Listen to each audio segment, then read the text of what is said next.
you briefly went over Duke Ellington. Yep. So I know there's some big names that went there. Absolutely.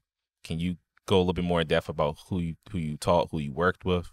I was there for 17 years. I mean, Anybody that stands out to you at I least? mean, you got Dave Chappelle. So he probably was a senior or when I taught there, when I first started teaching there. Mm-hmm.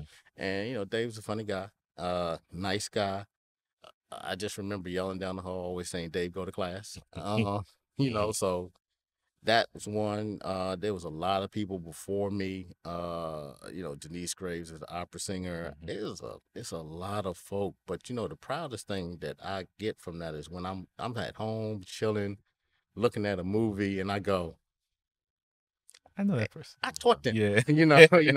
My kids are like, no, you didn't. No, you did. And I'm like, yeah, I did. I'm looking at them. I'm like, that person looks familiar. So just to see people work it, Mm-hmm. they're out there working. Everybody's not a star, Mm-hmm. but they are definitely doing their thing.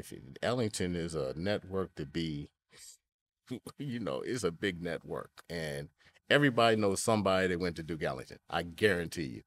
I look on my Facebook page and I'm looking at somebody, and I always got a friend of a friend, Mm-hmm. and it's always through, either GC, but mostly through Ellington. Yeah. Even some of the local musicians that kind of came up listening to later on, you would say, hey, yeah, no, oh yeah, I worked with them before. I'm like, really? I guarantee you, there's no musician that.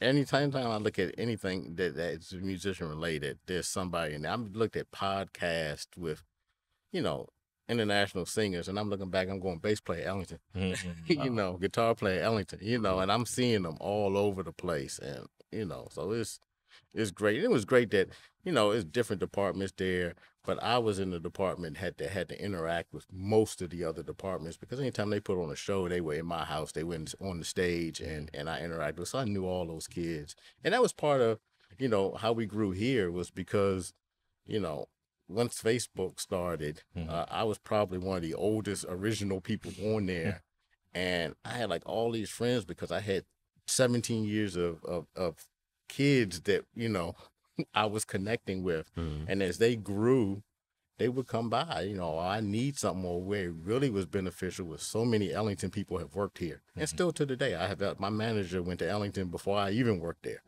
but it's been a great place to draw talent from, for inside the business, but also as people to be customers as well, or Okay. their connections that they're like, oh, you need to go see Howard. He taught me in high school. Great guy. Wow. So coming from Ellington, how were you able to take your skill set and your experiences there and transfer it here to Fast Signs? Oh, that was a great. I mean, I worked at DC Public Schools. We never had any money, Mm-hmm. Okay. and so we, everything was figure it out, and we were doing art, we were doing shows, we were doing stuff that had to be creative, and it was great. I mean, people. I mean, I came straight out of college, and pretty much when I started working at Ellington, they let a creative free and gave him his own theater, some money, some kids to work with, and my imagination was able to flood out on all of that. I mean, I did things there, and people allowed me to do things there that, I mean, most creatives never get a chance to have that much artistic freedom. And I bring it here, and people go, and I don't know how to run. I used to, but I don't know how to run every machine anymore because we've grown and we have people in place to do that, and I have my place with the things I'm supposed to do. But they'll come and say, the customer wants to do this, and that won't work, and I go, yeah, well, we'll figure it out. Right. There's a way. Yeah. And I go, I might not be able to tell you the exact way, but I'm gonna tell you we're gonna be able to do it. We're gonna be able to figure it out, and you can't tell me we can't. Yeah. So you have the mentality of we're not turning any customer away. We're gonna basically, Oh, and that's part of the success was, and I know a lot of owners, and some people don't. I look back at it, Uncle, you never read plans. How do you do this job if you've never read plans? Mhm. And done some of the things, but people come to me with. You think it's just a sign? We're gonna print a banner. It's gonna be done. People come to me, and I'm like this. You want to do what?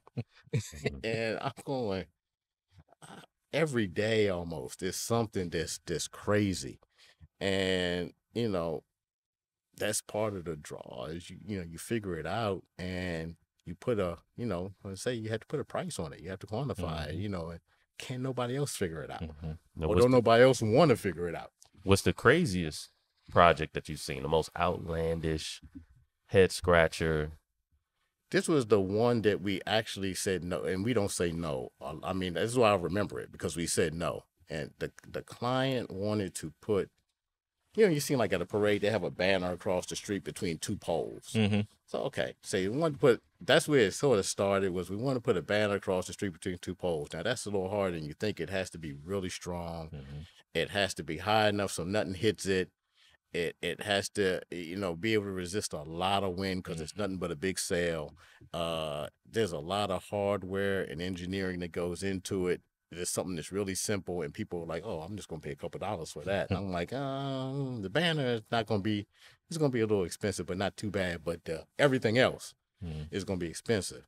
And it was some kind of Plant World Day event, and they wanted to have the banner in a U shape, like U shape, and they wanted to put plants in it and have plants sticking out of it, so you like a pot.